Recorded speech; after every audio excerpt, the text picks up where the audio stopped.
जिसको अपना काम आता है उसको कॉन्फिडेंस होता है। आपने कभी सुना लता ने आशा ने लिखा किसी पेपर में कि हमको कोई गाने नहीं देता है? तो लफ्ज़ों की है दिल की कहानी। नमस्कार दोस्तों, स्वागत है आपका मेरे चैनल में। 94 साल की उम्र, एक ऐसी आवाज़ जिसने करोड़ों दिलों पर राज किया। लेकिन अचानक सोशल मीडिया पर ऐसी खबरें फैलने लगी कि आशा भोसले अब ठीक नहीं हैं। उनकी मानसिक हालत खराब हो गई है। वे लोगों को पहचानना भूल गई हैं। आखिर ये खबरें आई कहाँ से? क्या सचमुच भारत की महान गायिका आशा भोसले के साथ ऐसा कुछ हुआ, या फिर यह सिर्फ इंटरनेट पर फैलाई गई एक अफवाह है? आज के इस वीडियो में हम जानेंगे आशा भोसले की पूरी कहानी, बचपन से लेकर संघर्ष, मोहब्बत, दर्द, सफलता और आज की ज़िंदगी का सच। साथ ही वीडियो के आखिर में बताएंगे कि 94 साल की उम्र में उनकी असली स्थिति क्या है, सोशल मीडिया पर वायरल हो रही खबरें कितनी सच्ची हैं। इस कहानी में आपको ऐसे मोड़ भी देखने को मिलेंगे जिनके बारे में शायद आपने पहले कभी नहीं सुना होगा। इसलिए वीडियो को आखिर तक ज़रूर देखिए और अभी आशा जी की आवाज़ का आनंद लीजिए। हमारे लिए, तुम हमारे लिए। चलिए दोस्तों, आगे शुरू करते हैं। एक छोटी बच्ची जिसकी आवाज़ एक दिन इतिहास बन गई। 8 सितंबर 1933 महाराष्ट्र के सांगली में एक ऐसी बच्ची का जन्म हुआ जिसके बारे में किसी ने नहीं सोचा था कि एक दिन उसकी आवाज़ पूरी दुनिया में गूंजेगी। उस बच्ची का नाम था आशा भोसले। आशा के पिता दीनानाथ मंगेशकर मराठी रंगमंच के मशहूर कलाकार, शास्त्रीय गायक थे। घर में संगीत ही जीवन था। सुबह रियाज, दिन भर सुरों की बातें और शाम को संगीत की महफिलें। ऐसे माहौल में आशा की परवरिश हुई, लेकिन किस्मत में कुछ और ही लिखा था। जब आशा सिर्फ 9 साल की थी तभी उनके पिता का निधन हो गया। परिवार पर आर्थिक संकट टूटा, घर चलाना मुश्किल हो गया। उस समय उनकी बड़ी बहन लता मंगेशकर ने परिवार की जिम्मेदारी संभाली और फिल्मों में गाना शुरू किया। कुछ समय बाद आशा भी स्टूडियो जाने लगी, लेकिन शुरुआत बिल्कुल आसान नहीं थी। उस दौर में हर निर्माता और संगीतकार की पहली पसंद लता जी थे। आशा को अक्सर छोटे गाने, बी ग्रेड फिल्मों के गीत, ऐसे गाने मिलते थे जिन्हें बड़े गायक गाना नहीं चाहते थे। कई बार उन्हें यह भी सुनना पड़ता था, तुम लता जैसी नहीं गा सकती। यह तुलना उनके लिए दर्द बना, लेकिन उन्होंने हार नहीं मानी। यही संघर्ष आगे चलकर उनकी सबसे बड़ी ताकत बना। लेकिन आशा भोसले की ज़िंदगी में अभी भी सबसे बड़ा तूफान आना बाकी था। सिर्फ 16 साल की उम्र में उन्होंने ऐसा फैसला लिया जिससे उनके पूरे परिवार को हिला दिया। आखिर ऐसा क्या हुआ, आइए जानते हैं। कोई कांटा वही दामन से लिपट जाएगा। ठीक है दोस्तों, वीडियो को आगे शुरू करते हैं। जब ज़्यादातर लड़कियां अपने सपनों के बारे में सोचती हैं, उस उम्र में आशा भोसले ने एक ऐसा कदम उठा लिया जिसने पूरे मंगेशकर परिवार को झकझोर दिया। उन्होंने अपने परिवार की इच्छा के खिलाफ 31 वर्षीय गणपत राव भोसले से शादी कर ली। गणपत राव उनकी बड़ी बहन लता मंगेशकर के सचिव रह चुके थे। उम्र का बड़ा अंतर, परिवार की नाराज़गी, इन दोनों के बावजूद आशा ने प्रेम को चुना। लेकिन जिसे प्यार समझा वही उनकी ज़िंदगी का सबसे कठिन अध्याय बन गया। शादी के कुछ समय बाद ही रिश्तों में तनाव बढ़ने लगा। कई जीवनीकारों और साक्षात्कारों के अनुसार उन्हें वैवाहिक जीवन में सम्मान और सुख नहीं मिला। हालात इतने खराब हो गए कि उन्होंने वह घर छोड़ने का फैसला किया। जब आशा वापस अपने मायके लौटी तब उनके साथ उनके छोटे छोटे बच्चे भी थे। उनके सामने एक ही सवाल था, अब आगे क्या करे। एक तरफ टूटा हुआ रिश्ता, दूसरी तरफ बच्चों की जिम्मेदारी और तीसरी तरफ फिल्मों में अपनी पहचान बनाने की जंग। लेकिन यहीं से शुरू हुआ वो सफ़र जिसने उन्हें सिर्फ एक गायिका नहीं बल्कि भारतीय संगीत की सबसे बहुमुखी आवाज़ों में एक बना दिया। उस दौर में बड़े संगीतकार अक्सर पहले लता जी को चुनते थे। आशा भोसले के हिस्से में कई बार छोटे बजट की फिल्में या कम चर्चित गाने आते थे। बहुत से लोगों ने मान लिया था कि वह कभी अपनी बहन जैसी सफल नहीं हो पाएंगे, लेकिन उन्हें नहीं पता था कि यह महिला हार मानने वालों में से नहीं है। आशा ने हर गाने को पूरी मेहनत से गाया, चाहे वो छोटा हो या बड़ा। धीरे धीरे संगीतकारों को एहसास होने लगा कि उनकी आवाज़ में एक अलग जादू है। रोमांटिक गीत, गज़लें, कैबरे, लोकगीत, पॉप, वो हर शैली में खुद को ढाल सकती थी। लेकिन असली चमत्कार अभी होना बाकी था। एक संगीतकार की ज़िंदगी में आने वाला था जिसके साथ मिलकर आशा भोसले भारतीय फिल्म संगीत की इतिहास की सबसे यादगार जोड़ियों में से एक बनने वाली थी। आखिर में वो कौन शख्स था और कैसे बदली आशा भोसले की किस्मत इस शख्स ने? आइए दोस्तों, हम इस वीडियो में आगे जानते हैं।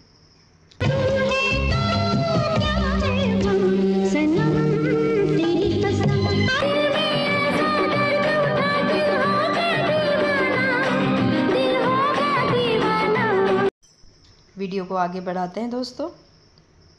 1960 का दशक आया। आशा भोसले लगातार मेहनत कर रही थी, लेकिन उन्हें अभी वह पहचान नहीं मिली थी जिसकी वो हकदार थी। कई बार उन्हें ऐसे गाने दिए जाते थे जिन्हें दूसरे गायक गायिका करने से मना कर देते थे। फिर एक दिन उनकी ज़िंदगी में ऐसा मोड़ आया जिसने सब कुछ बदल दिया। संगीतकार ओपी नैयर ने आशा भोसले की आवाज़ में वह चमक देखी जिसे बाकी लोग नज़रअंदाज कर रहे थे।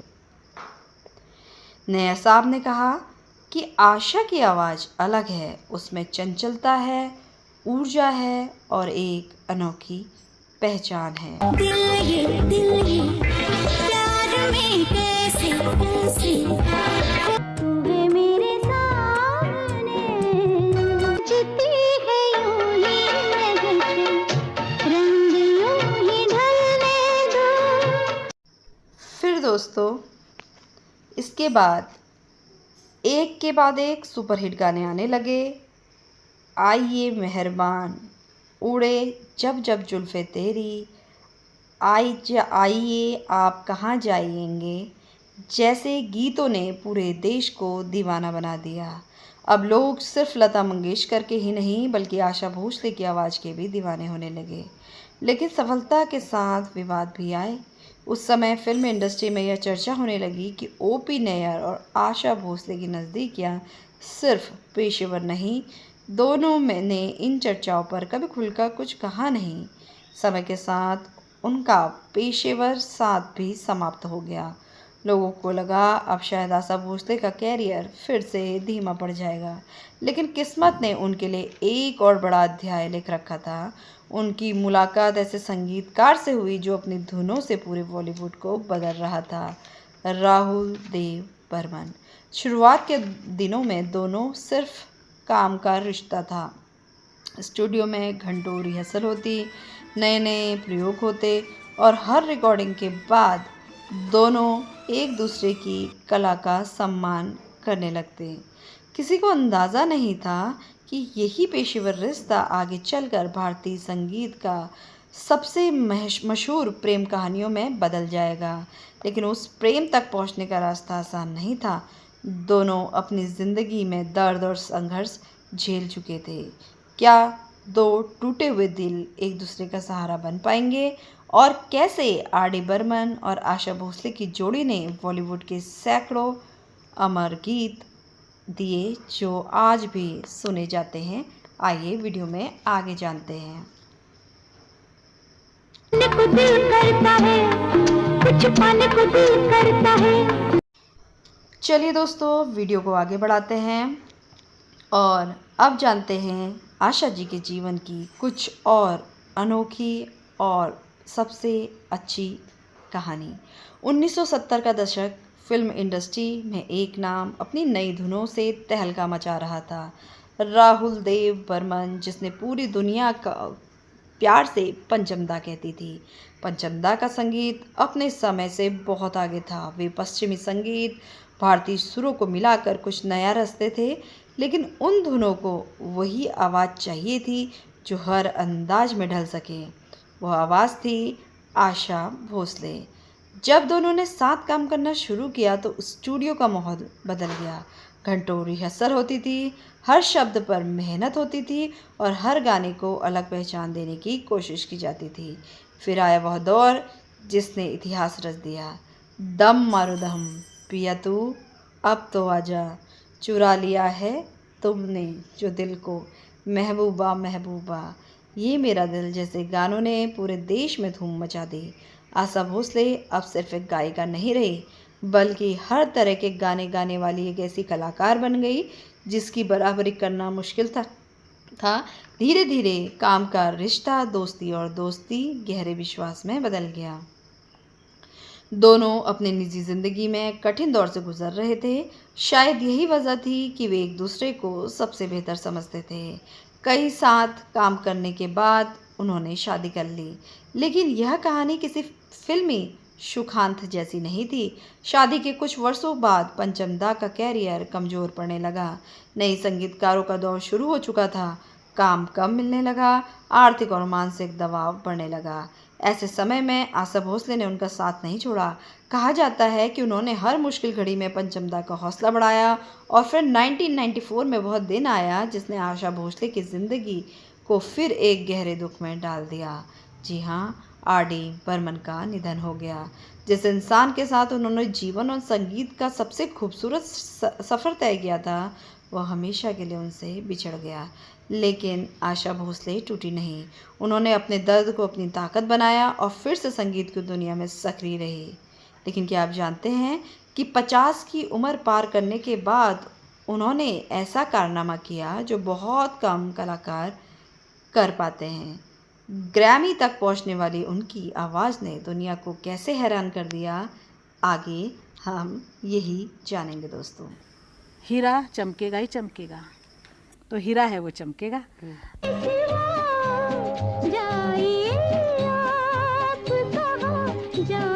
चलिए दोस्तों, आगे शुरू करते हैं कि आशा जी के जीवन की आगे की कहानी क्या है।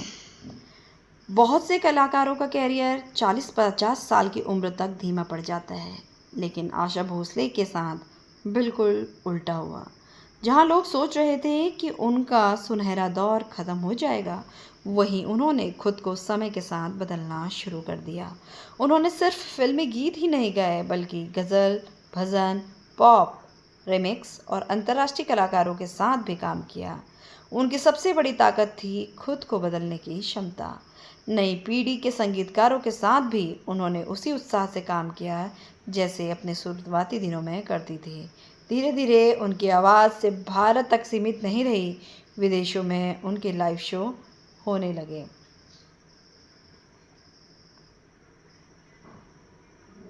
दुनिया भर में भारत ही नहीं बल्कि विदेशी श्रोता भी उनकी गायकी के प्रशंसक बनने लगे। उन्होंने हज़ारों गाने रिकॉर्ड किए और कई भारतीय भाषाओं में अपनी आवाज़ दी। यही वजह है कि उनका नाम दुनिया के सबसे अधिक रिकॉर्डिंग करने वाली गायिकाओं में लिखा जाता है। उन्हें कई बड़े सम्मान मिले, राष्ट्रीय फिल्म पुरस्कार, पद्म भूषण और भारतीय सिनेमा का सर्वोच्च सम्मान दादा साहेब फाल्के पुरस्कार। लेकिन उम्र बढ़ने के साथ सोशल मीडिया पर उनके बारे में तरह तरह की अफवाहें भी फैलने लगी। कभी कहा गया कि उन्होंने गाना छोड़ दिया, कभी कहा गया कि उनकी तबीयत बहुत ख़राब है और कभी उनकी मानसिक स्थिति को लेकर भी झूठे दावे किए गए। लेकिन इन दावों का कोई विश्वसनीय प्रमाण नहीं है दोस्तों। उम्र बढ़ने के बावजूद समय समय पर वे सार्वजनिक कार्यक्रमों में दिखाई दे रही हैं। उनके परिवार की ओर से भी ऐसी अफवाहों की पुष्टि नहीं की गई है। यही वजह है इंटरनेट पर वायरल होने वाली हर खबर पर भरोसा करने से पहले उसके स्रोत की जांच करना ज़रूरी है। एक कलाकार की सबसे बड़ी पहचान उसकी अफवाहें नहीं बल्कि उसकी कला होती है। आशा भोसले कला को 7 दशक से भी ज़्यादा समय तक करोड़ों दिलों में सजो के रखी हैं, लेकिन उनकी ज़िंदगी से हमें क्या सीख मिलती है और क्यों आज की नई पीढ़ी के गायक गायिका उन्हें अपना आदर्श मानते हैं, यही हम जानेंगे आगे। को इसी स्टूडियो से कुछ रिजेक्शन भी मिला था? जी हाँ, बहुत ज़्यादा। आप आयाम ले, इश्क का सलाम। आगे वीडियो को शुरू करते हैं दोस्तों। अगर हम आशा भोसले की पूरी ज़िंदगी देखें तो यह सिर्फ एक महान गायिका की कहानी नहीं है, बल्कि संघर्ष, हिम्मत और खुद को बार बार साबित करने की कहानी है। एक छोटी सी बच्ची जिसके पिता को कम उम्र में जिसने खो दिया, एक किशोरी जिसने परिवार के खिलाफ जाकर शादी की और बाद में उसी रिश्ते में दुख झेला, एक माँ जिसने अपने बच्चों की परवरिश के लिए दिन रात मेहनत की, एक कलाकार जिसे सालों तक अपनी बहन से तुलना का सामना करना पड़ा, लेकिन उन्होंने कभी हार नहीं मानी। उन्होंने अपनी कमज़ोरी को अपनी ताकत बनाया और हर बार जब लोगों ने कहा अब उनका समय ख़त्म हो गया है, उन्होंने एक नया इतिहास रच दिया। यही वजह है कि आज भी भारतीय फिल्म संगीत का इतिहास लिखा जाएगा तो लता मंगेशकर और आशा भोसले दोनों के नाम हमेशा सम्मान के साथ लिए जाएंगे। अब बात उस सवाल की है जिसे हम यह वीडियो शुरू में हमने किया था। क्या 94 साल की उम्र में आशा भोसले की मानसिक स्थिति खराब हो गई है? इस दावे की कोई विश्वसनीय पुष्टि उपलब्ध नहीं है दोस्तों। सोशल मीडिया पर अक्सर मशहूर हस्तियों के बारे में बढ़ा चढ़ाकर या झूठी खबरें फैलाई जाती है, इसलिए ऐसी बातों पर भरोसा करने से पहले हमेशा विश्वसनीय स्रोतों को देखना चाहिए।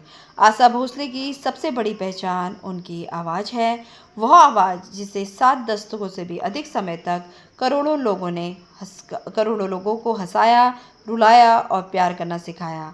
आज भी उनके गाने नई पीढ़ी सुनती है। यही किसी कलाकार की सबसे बड़ी जीत होती है, जब समय बदल जाए लेकिन उसकी कला अमर रहे। अगर आपको यह कहानी पसंद आए तो वीडियो को लाइक, चैनल को सब्सक्राइब करें और कमेंट करना ना भूलें। आशा भोसले का आपका सबसे पसंदीदा गाना कौन सा है, ज़रूर बताएं। प्यार अगन है, मोम का तन है।